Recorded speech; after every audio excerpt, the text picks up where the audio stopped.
নিঃসন্দেহে আগামী অনেক দিন ইউনূস মহাজনের এরকম সফর চলতে থাকবে, আমরা দেখতে থাকব। বিদেশিরাই যেহেতু তাকে ক্ষমতায় এনেছে, সেহেতু বিদেশিদের ধন্যবাদ দিতে হলেও তাকে বারবার বিদেশে যাওয়াই উচিত। দেশের ভেতর মাত্র ২১ লাখ মানুষ বিগত ৯ মাসে তাদের চাকরি হারিয়ে বেকার হয়েছে, যার মধ্যে ১৮ লাখই আসলে নারী। এমনও শোনা যাচ্ছে ঈদের আগে তালিকা করে সচিব থেকে শুরু করে একেবারে নিম্ন পর্যায়ের কর্মকর্তা কর্মচারীদের সাসপেন্ড করা হবে। হাসনাত আব্দুল্লাহ বেঁচে থাকতে এই সংস্কার কার্যক্রমের যদি বাধা বিশেষ করে সচিবালয় থেকে আসে, সেটা কঠোর হস্তে সেটাকে জনগণকে সাথে নিয়ে সেটাকে প্রতিরোধ করা হবে।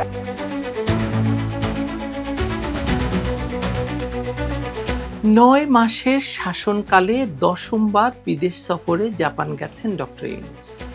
তিনি যাবেনই, বিদেশ না গিয়ে তিনি আসলে থাকতে পারেন না। তাছাড়া বিদেশিরাই যেহেতু তাকে ক্ষমতায় এনেছে, সেহেতু বিদেশিদের ধন্যবাদ দিতে হলেও তাকে বারবার বিদেশে যাওয়াই উচিত।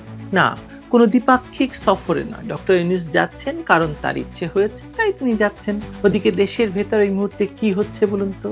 সরকারি কর্মকর্তারা তাদের উপর চাপিয়ে দেওয়া সরকারি চাকুরি অধ্যাদেশ ২০২৫ বাতিলের দাবিতে অসহযোগ ঘোষণা করে সচিবালয়ে অবস্থান নিয়েছেন। যদিও নানাভাবে তাদেরকে থামানোর চেষ্টা হচ্ছে।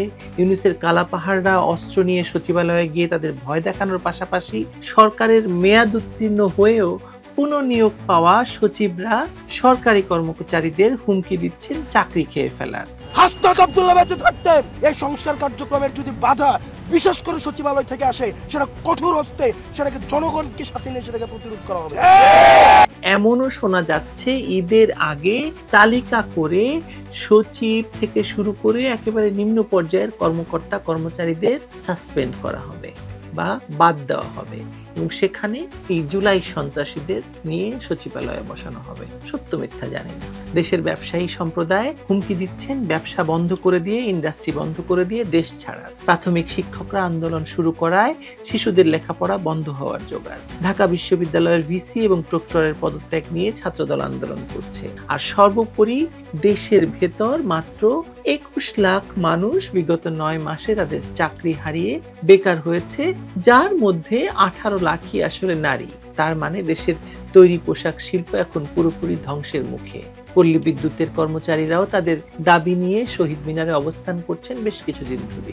এত কিছু ঘটছে, অথচ ইউনূসের কিছুতেই কিছু এসে যায় না। পদত্যাগ নাটক শেষে তিনি চললেন জাপান। যাওয়ার আগে জানালেন যে জাপানি ভাষা শিখিয়ে তিনি নাকি বাংলাদেশিদেরকে জাপান পাঠাবেন কাজ করতে। যে কাজের কথা তিনি বলছেন, বিগত ৫-৭ বছর যাবৎ সে কাজে বাংলাদেশ থেকে মানুষ জাপানে যাচ্ছে। কিন্তু ভাষা হিসেবে জাপানি খুব সহজ কোনো ভাষা নয়, তাই রাতারাতি ভাষা শিখে জাপানে যাওয়াদের সংখ্যা নিতান্তই কম। কিন্তু নামে অন্তর্বর্তী হলেও কামে যে তারা ৫ বছর বা তারও বেশি পরিকল্পনা নিয়ে এগুচ্ছে, তা তো বলার অপেক্ষা রাখে না। তাই এখন ভাষা শেখাবেন, ভাষা শিখিয়ে বাংলাদেশিদেরকে জাপানে পাঠাবেন, সেই পরিকল্পনা। দেখা যাক ইউনূস কতজনকে জাপান পাঠাতে পারেন। দেশের অর্থনীতির কথা আপনি বলবেন কি?